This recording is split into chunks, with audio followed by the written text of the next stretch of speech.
It's time for Around the Ozarks Wake Up Weather, brought to you by Command Family Medicine, Heating and Air Paramedics, The Trailer Ranch, Hewitt Messenger, and Taylor Grubaugh Chevrolet. Here's your host, meteorologist Abby Dyer. Good morning, everybody. We are starting out very mild this morning. In fact, temperatures are near 50 degrees. We had a whole lot of cloud cover overnight, even a little bit of rain on the radar, and that's resulted in this very warm temperature because the clouds have kind of blanketed us and kept us warm during the overnight hours. It is still going to be a nice day. That's the headline for you. A really nice way to end the work week on this Friday. It'll be great outside. I'm looking at a high temperature of 68 degrees. The sunshine is going to show itself today. In fact, I think a lot of the clouds that are out this morning will be gone by the lunch hour. Above normal temperatures are still in place, just shy of that 70-degree point here in Springfield, but other points in the Ozarks may make it to 70 today. The wind doesn't look too bad either. Overall, I have a partly sunny sky, winds out of the west at about 5 to 10 miles an hour, so not too breezy across the Ozarks. If you look at the national map, basically the eastern half of the country is stormy today, and the northern part, there's some snowfall on the radar and some very powerful cold associated with it. Major cool down headed for the northern tier of the country. And that's going to slap us here in the Ozarks this weekend, too, just not as early as Saturday. This weekend is like two different forecasts. Saturday, nice, you can get outside.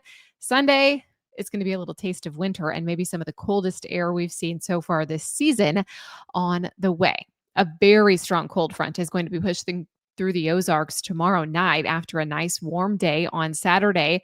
It is going to bring some very gusty winds to it. So not only are we going to see the cold temperatures, it's going to come with a wind chill too. In fact, high temperatures by Sunday may stay in the 30s in spots, and it comes with a west wind that could gust to 20 miles an hour. I mean, it's really not going to be a nice day to be outdoors on Sunday. Brutal cold and wind. If you're already thinking about the holidays, I know some folks now go straight from Halloween into Christmas. If you're thinking about decorating for Christmas, tomorrow definitely the better choice than Sunday because it is going to be cold by the time we get to Sunday afternoon. Low temperatures, in fact, they'll bottom out in the low 20s, and that happens as early as Sunday night. We could see a low temperature of 20 degrees. It's not inconceivable that a few places in the Ozarks could make it to the teens over the weekend. That's a hard freeze, and it'll definitely make the ground a bit more difficult to work with in the coming weeks. Elevated fire weather conditions are going to exist into early next week, too. Not only do we have these really cold temperatures, but with that comes extreme low relative humidity. Combine it with the wind, the dry ground, the dry leaves now on the ground flying around, and fire danger will be heightened as we head into the early part of next work week. So, forecast today looks great. 68 degrees, my forecasted high temp in Springfield. Others will make it to 70. Overnight, we'll be back into the 40s tonight, so still very mild. And Saturday looks like a great day. I really encourage you to get some outdoor time on Saturday because it'll be a while before we feel those 70-degree temperatures once again. Highs on Saturday will be either side of that 70-degree point. We'll land close to freezing Saturday night, and Sunday we just don't warm up much at all. High temperatures, in fact, they're only going to warm into the low 40s. We will then see teens Sunday night into early Monday morning, and Monday looks cold too of next week with highs only staying in the lower 40s. Around the country, it's that cold snap that's making headlines that I mentioned for the northern plains and the upper Midwest. That'll be in place for our friends up north tomorrow. There's snowfall and lake effect snow associated with that too for the Great Lakes states. We also have strong thunderstorm chances for the Gulf Coast and the Ohio Valley. That's happening in the forecast today.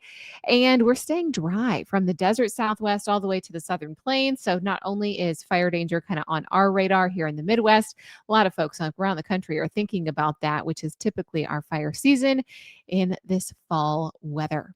All right, it's time for the Around the Ozarks Wake Up Weather Brain Twister trivia question for the day.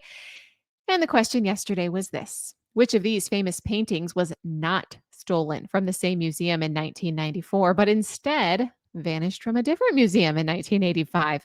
And the options were A, The Concert by Vermeer, B, The Storm on the Sea of Galilee by Rembrandt, C, The Landscape with Obelisk by Gauvier Flinck, or D, Poppies by Monet. kind of a trick question because all of these were stolen. It's just at which time. The correct answer is D, Poppies by Monet. Options A, B, and C were all among 13 different works that were taken in the still unsolved heist.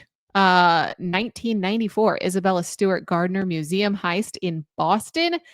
Poppies was cut from its frame in 1985 from the Museum of Modern Art in Paris, and to this day was never recovered.